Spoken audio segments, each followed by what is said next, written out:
Welcome back, everyone. Jim here. Well, if you saw in my earlier videos this spring, I hooked up this water station because it was in a different location, but I had to siphon the water from the well to get it started and everything else. Well, now what I've done is I've uncovered the underground line that went to the house. And what I'm going to do is tap into that underground line and put a valve, so in the wintertime I can just drain the end of it where it might get frost or frozen. And then come spring, all I need to do is open the valves up and I got water. So today's film is going to be disconnecting or cutting into the underground line. It's also going to be the siphon line that I have. I'm going to be cutting that, putting a valve on it, and eventually the line that comes out of the ground will be buried and exposed right here at this station. I'm going to sever this line, spin it around, and then connect. So that's the video for today. I know I'm probably going to get wet along the way, but it's a nice day here in Maine. It's supposed to be 80, low humidity, and as usual, quiet as the dickens. I hear the wind, don't hear any animals, don't hear any traffic, no COVID. Perfect. So stay tuned. Okay, so this is a pipe that I'm disconnecting right here. There is no valve between here and the well. If I don't reconnect it quick, I'll drain the well right here in the hole that I'm in. So I might get splashed, I'm not sure. This is the end. I've got to connect. I've got to connect this. When I pull out the plug, I've got to get this back in before I lose too much water. Now, to keep the pressure in the pipe from pushing me back, this pipe has a valve on the end that's open. So it's simply, once I get it on there just a little bit, it's going to direct the flow out the other end. That's my thought. Like I say, if I don't do it in a timely fashion, I'll drain the whole well and get soaked in the process. So, here I go.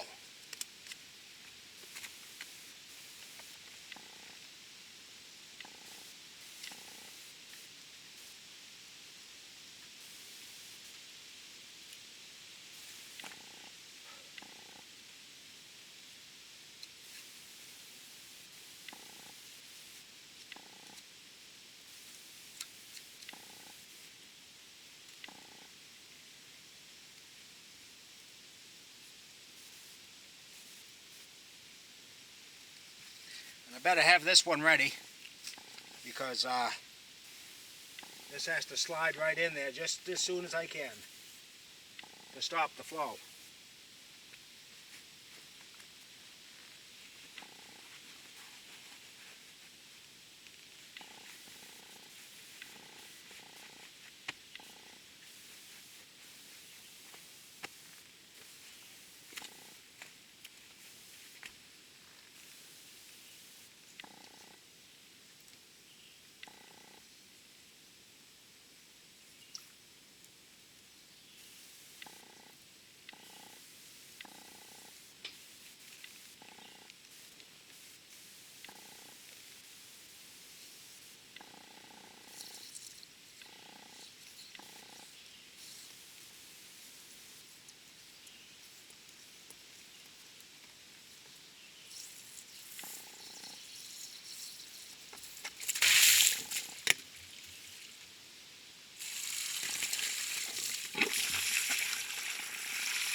Well, that worked better than I thought it would.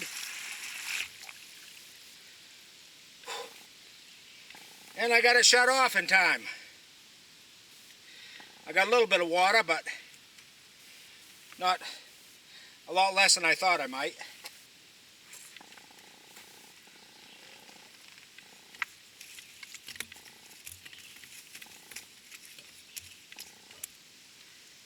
There.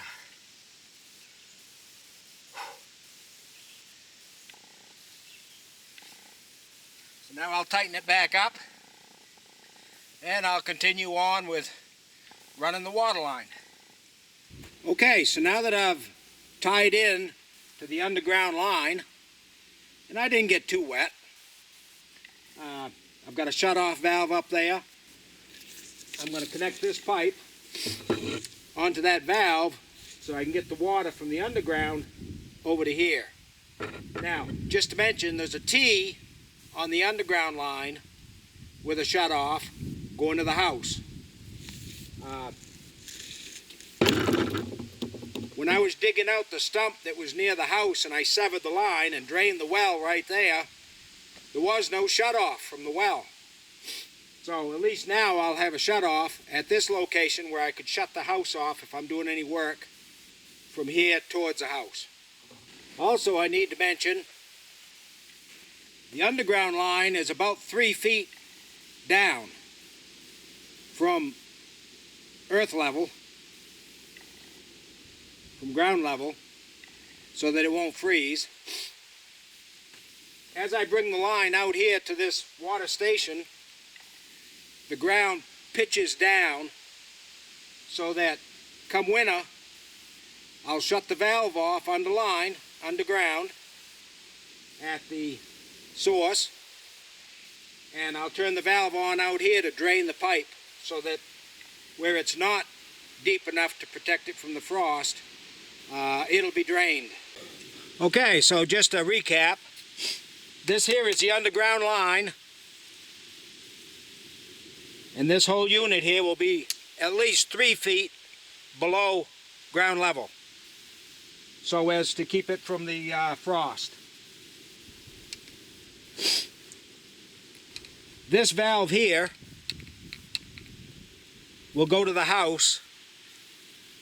Once we start the rebuild in the house and do the plumbing, I will dig a trough from here to the house and then reconnect this line. For the time being, it's plugged and shut off. This line here will go to the water station for the camper. I'll be able to turn it on and off here.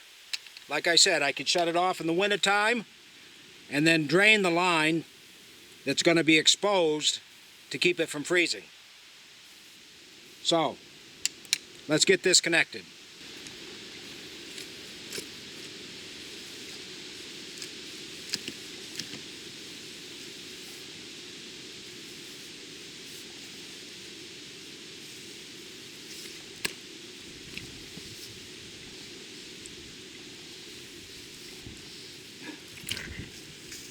And there she is connected. Now I just got to tighten the clamps up. We'll be good to go. Okay, so I'm at a point where I'm going to disconnect this line.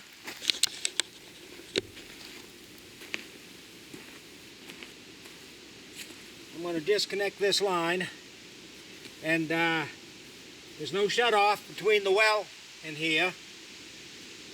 So till I get that other thing plugged in, I'm not sure how wet I'm going to get. Hopefully I won't get too wet.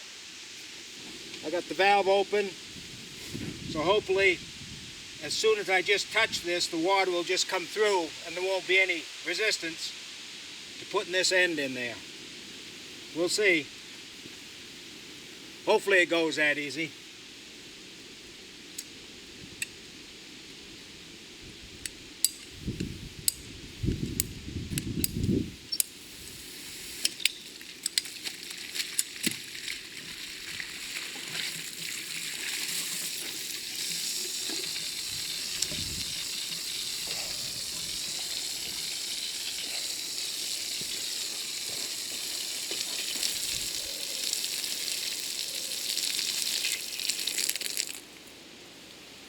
Well, that wasn't too bad. Now I just got to get this end on.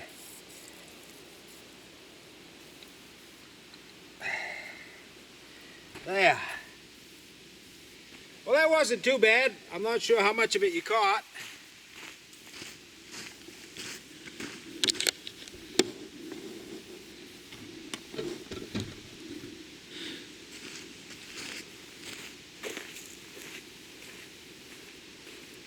Not sure how much of that you caught, but I did get it on. Now I just got to clamp it on and good to go. I've got this thing re-hooked up. Again, this is the underground line, and this is downhill, a nice downhill slant from the underground valve.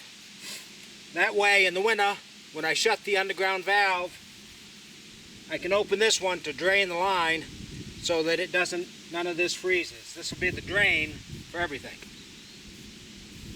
And I've got it pressurized right now, so I'm going to open this up.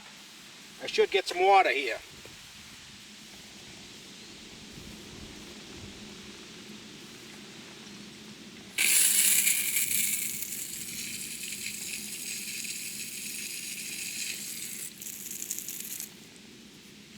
Get a pretty good stream. Let's, if I've got water to this line must be pressurized too.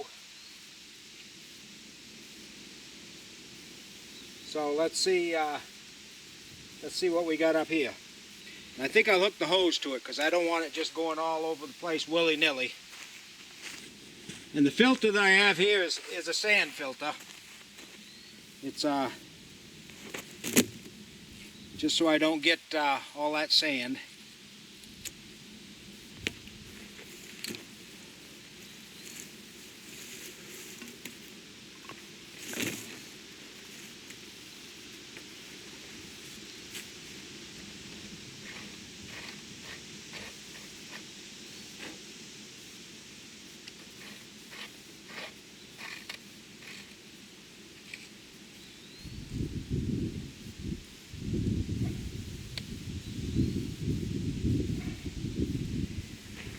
There, now I should get water out my hose.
Good stream. Now I'm going to let this run for about 10 minutes because it hasn't been run for 20 years.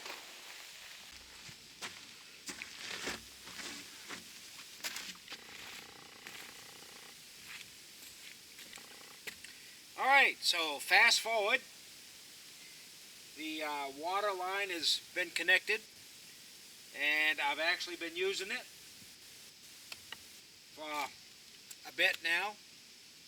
I wanted to show that I've got the ground covered back over so that you can't see the pipes. Again, this is where I will drain it in the wintertime. But up there is the two stand pipes that are directly over those two valves that I had showed you earlier. Let's go up there and I'll show you.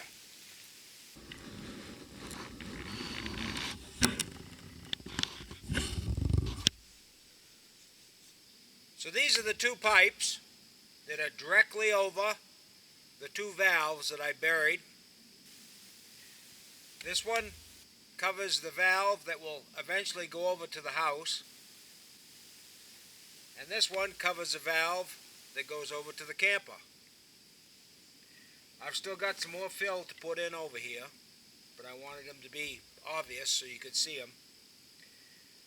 Now the way I reach way down in there, because they're going to be 3.5, 4 feet down, I had to make a special tool to reach onto the top of the valves. And when I need to move one of the valves, I'll simply remove the cover,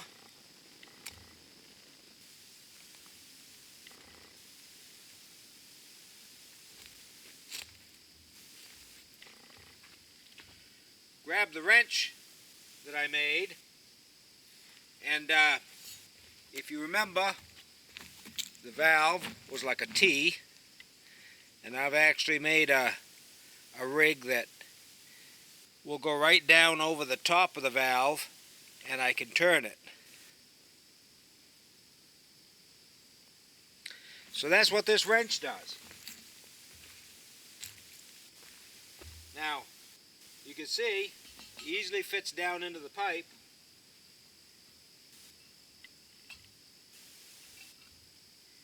Right onto the valve. And I've got it designed so that the handle on the wrench points in the direction of the valve when it's on.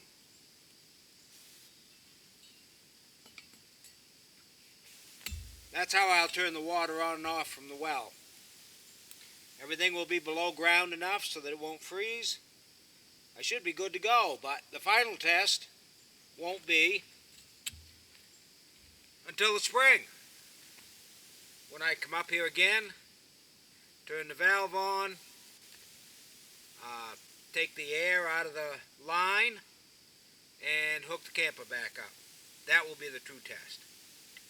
So, if you enjoyed watching me connect to this well line, and the well is quite a ways up behind me, uphill. If you enjoyed watching this, and I'm making use of the line that was here, and this line's been here for 20 years or better, give me a like and give me a subscribe. Appreciate it. And I'll have more videos coming here before long. And I'm guessing more and more will be on the wood miser for the rest of the year. Cutting up logs, getting ready for the build. So, till next time, thanks for watching.